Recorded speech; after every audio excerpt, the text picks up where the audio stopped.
Jojo Rabbit is the latest movie from director Taika Waititi.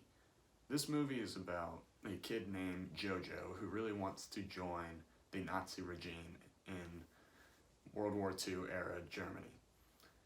This movie tackles a very difficult subject matter while making it funny and hitting all kinds of dramatic beats along the way. Probably the most impressive thing about this movie is that it manages to strike a perfect balance between humor and the dramatic elements in the story. You never feel like the humor compromises the emotional moments in the story, and that's really impressive given what the subject of the movie is. Roman Griffin Davis is the actor that portrays Jojo in the movie, and he is really fantastic in this movie, especially given that it's his first feature film role.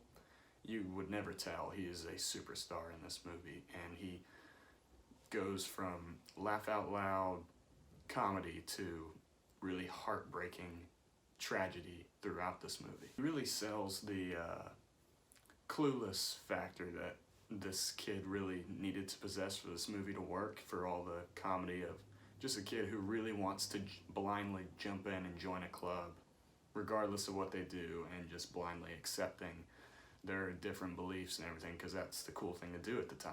Thomasin McKenzie, I don't know if I'm saying that right, as Elsa, the Jew that is living in Jojo's house without him knowing, is really fantastic as well. And as the movie goes, the chemistry and the relationship that sort of forms between Jojo and Elsa is really great, and it's really heartwarming throughout. Scarlett Johansson as Jojo's mom, this is fantastic. This is probably my favorite performance of hers, and she is just such a great character throughout the movie, because she has one character that puts on this face for Jojo as a caring mother, and then she has the other side of her character that is helping this girl hide from the Nazis. And it is very sweet to watch her try to balance both parts between her family first and wanting to help somebody. And of course, Taika Waititi as Jojo's imaginary friend, Adolf Hitler. He steals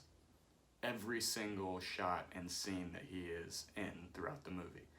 He manages to somehow make Hitler kind of hilarious and laugh at him for being such a fool throughout the movie. But then he can also have these rather aggressive moments that kind of remind you of those videos you saw in history class growing up of Hitler's speeches and the way he aggressively yelled and spoke. It's very impressive, and we kind of knew he would be, because Taika Waititi at this point can do basically no wrong. One of the things I really noticed throughout this movie was the way it was edited. It is very quick cut editing that really adds a flow to the movie and a dramatic style that, if you've seen an Edgar Wright movie, the quick cut editing can make for some humorous shots and just fast-paced movie making.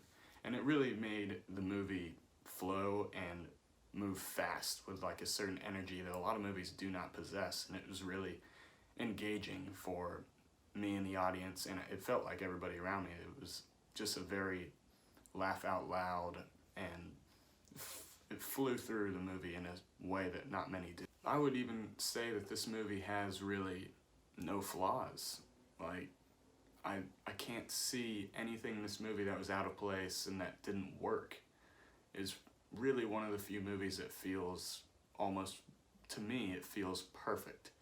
This is Taika Waititi at his best as a writer, director, actor. He's firing on all cylinders, and it's probably one of his most complete, probably is his most complete movie that he's ever made. I was worried once he got tagged by Marvel to do the last Thor movie, Thor Ragnarok, and I loved that movie.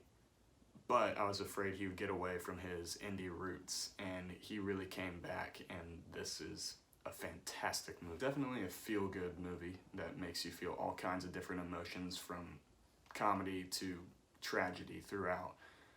And I have to say, it is one of my favorite movies of this year so far, and I'm gonna have to give Jojo Rabbit. This was a movie I had to wait a long time to see. My theater didn't get this movie until this week, and I ran out immediately and saw it, and I just had to talk about it. So what did you think of Jojo Rabbit? Comment below, let me know. And if you like this, like, comment, subscribe, and I'll see you in the next one.